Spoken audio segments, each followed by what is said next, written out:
Mapagpalang araw po sa atin lahat. Naku po ay nakamove on na ba ang lahat sa hidwaan ni na Vice Ganda at ni Kim Cho?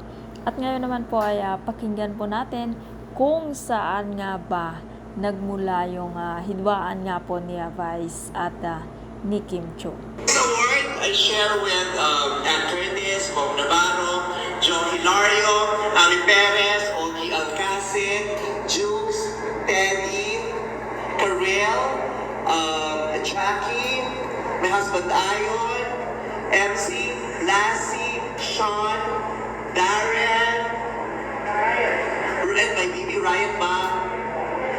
Sino pa ba? Ang mga bago namin kasama, sila Brent Manalo, sila Ralph, ang Showtime Baby Dolls. Maraming salamat po.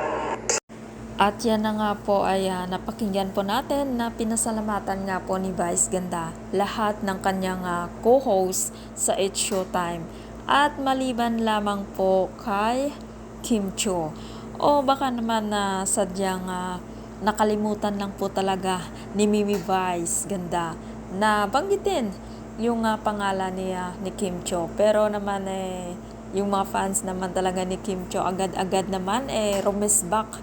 Kaya Vice Ganda na kisyo ganito, bakit hindi daw binanggit ni Vice yung pangalan ni Kim Cho? Kaya naman ayun, parang iniisip ng mga netizens na meron nga pong hidwaan sina Vice Ganda at Kim Cho.